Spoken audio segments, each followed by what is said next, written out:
Hello friends, welcome to all of you in our study channel San Physics Classes and I am Abhishek Dubey.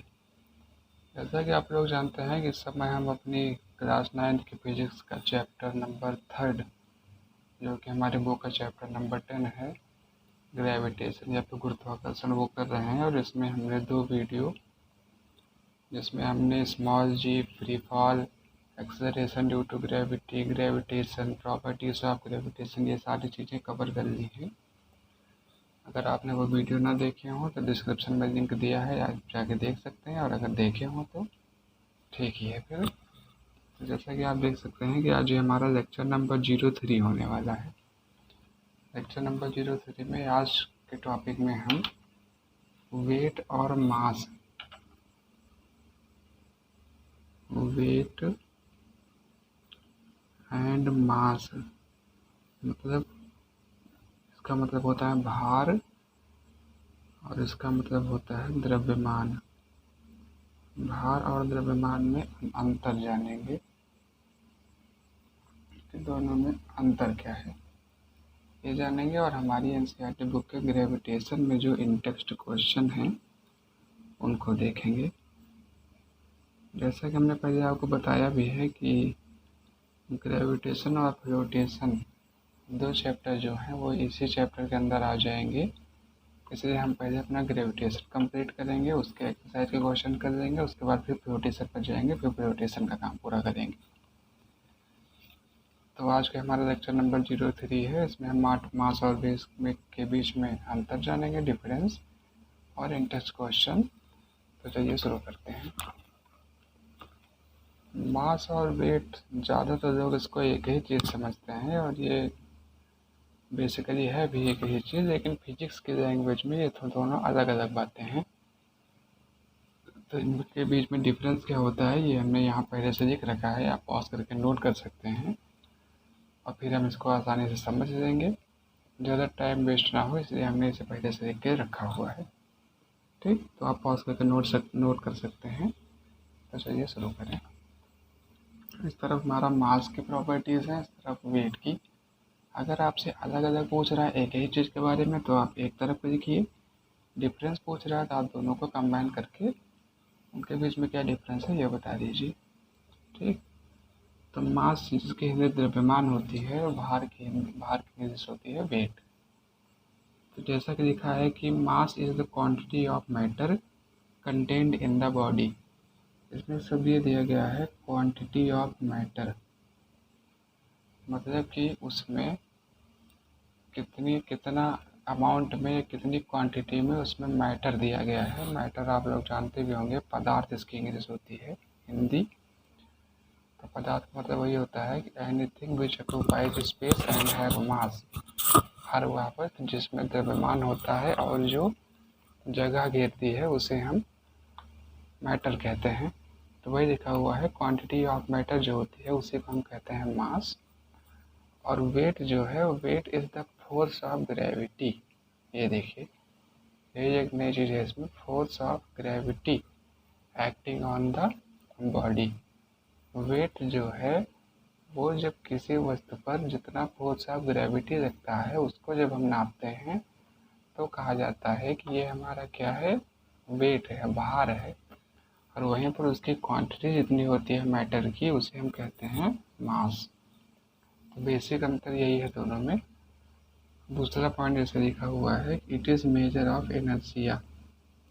Inertia क्या होता है ये भी हमने आप पहले बताया हुआ है। तो इनर्शिया को जो नापा जाता था उसमें हम मेजर जब कर रहे थे तो उसमें हमने मास का नाम लिया था, ज़्यादातर आप लोगों को याद भी होगा ये बात। ठीक, और उसी तरह से वेट जो होती है ये मेजर होती है ग्रेविटी की।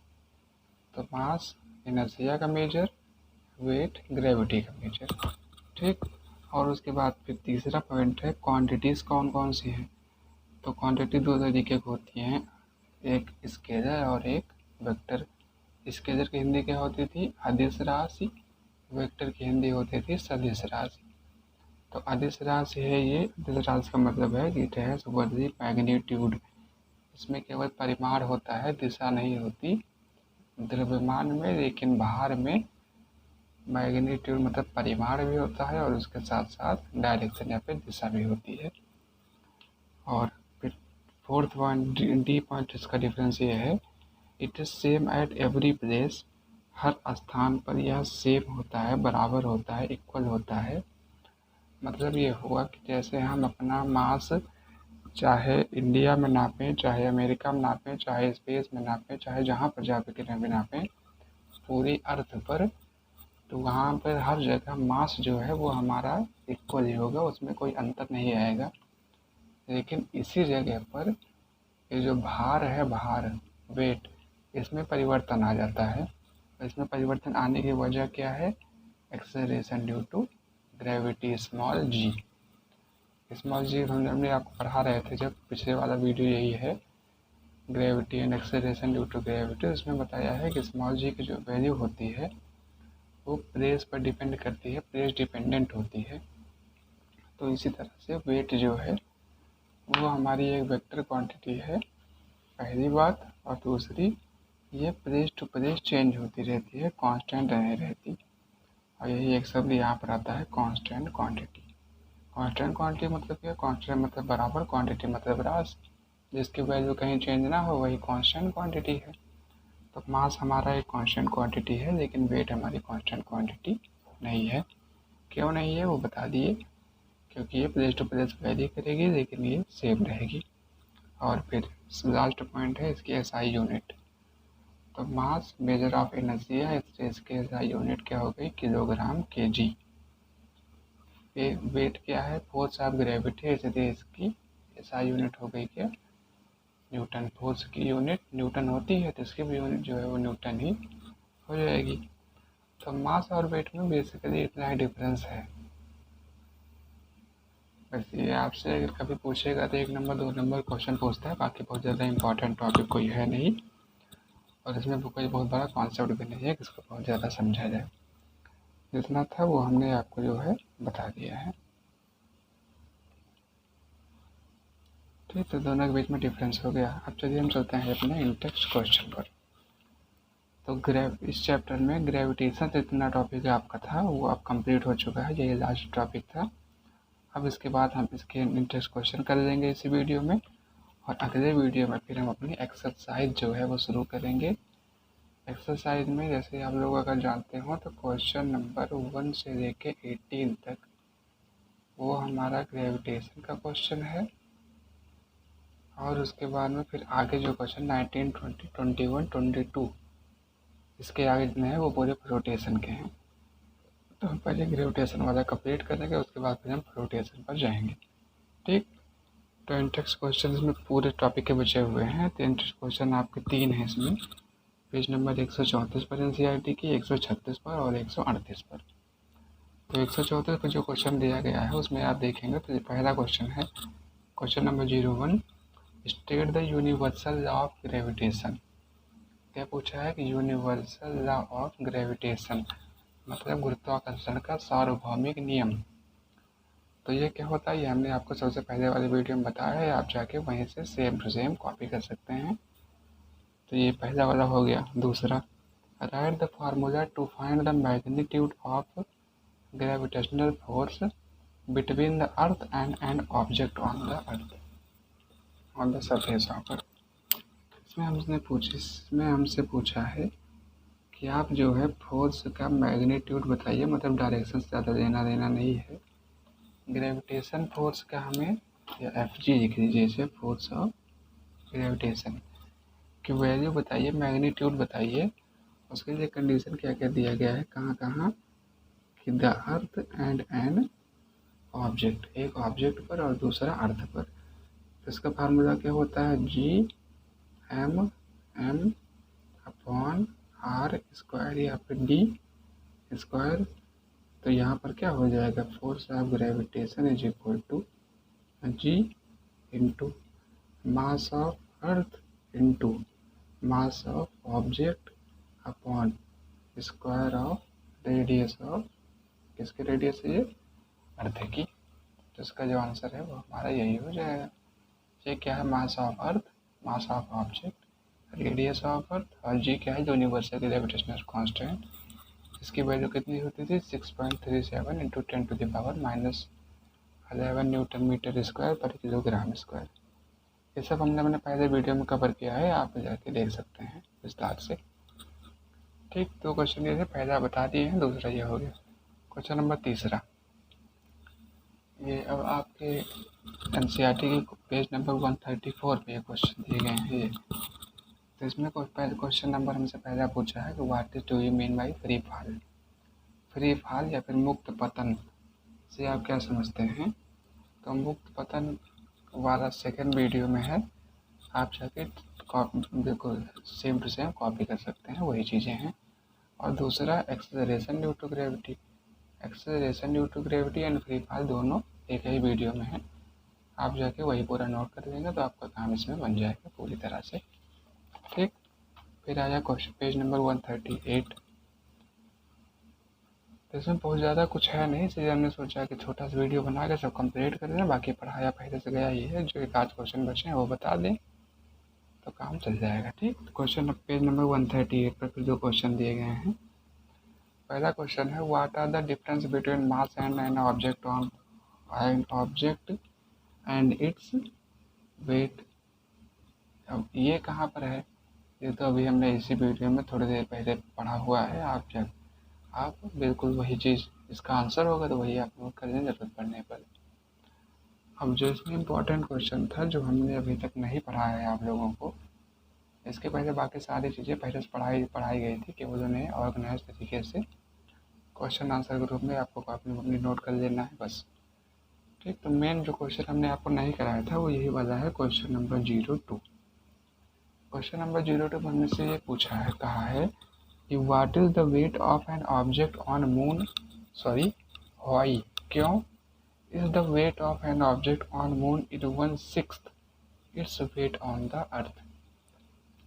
अगर आप जानते हो तो ये बात है कि मून पर या चंद्रमा पर किसी वस्तु का जो भार है वो पृथ्वी की अपेक्षा 1/6 ही होता है बस। मतलब ये हुआ कि जैसे किसी वस्तु का वजन जो है वो अर्थ पर अगर 60 किलोग्राम है, ठीक, तो उसी को जब जाकर चंद्रमा पर नापा जाएगा तो वो केवल मात्र 10 किलोग्राम ही निकलेगा बस। मतलब कितना होता है 1/6, 1/6वां भाग, 1/6 पार्ट वेट का जो है वो मून और अर्थ में यही इतना अंतर पड़ जाता है। किसी भी वस्तु का भार जो अर्थ पर होगा उसी वस्तु का सेम भार मून पर जो है वो 1/6 आएगा। तो वही पूछा है कि वो ये ऐसा होता क्यों है। तो इसके लिए पूरा डेरिवेशन दिया गया है, एग्जाम पॉइंट ऑफ व्यू से भी इम्पोर्टेंट है और वैसे भी इम्पोर्टेंट है।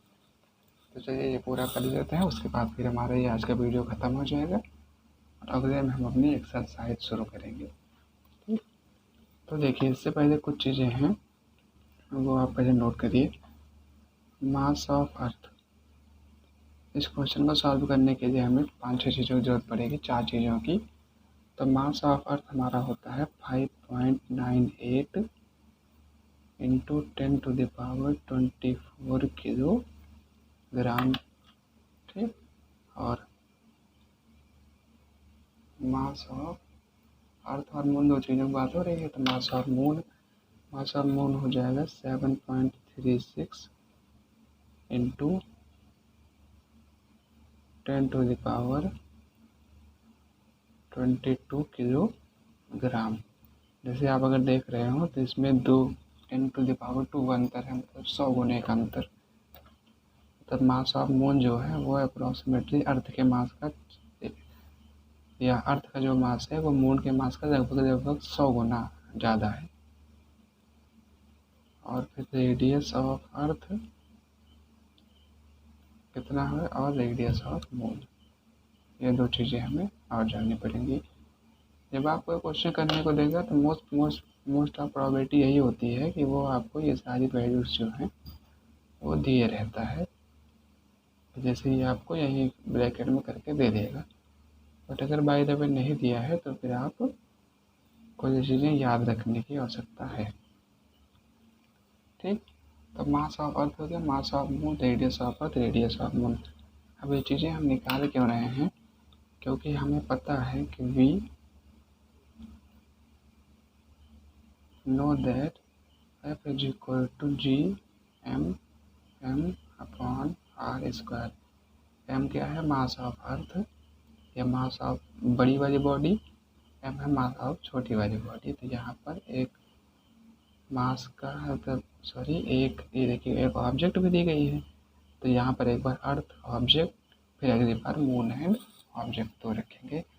और एक बार कि फोर्स ऑफ ग्रेविटी जो है, ये फोर्स ऑफ ग्रेविटेशन जो है यही हमारा किसके बराबर होता है, वेट के बराबर ना। अभी पहले हमने यही तो देखा कि वेट जो है वो हमारा फोर्स ऑफ ग्रेविटेशन आता था।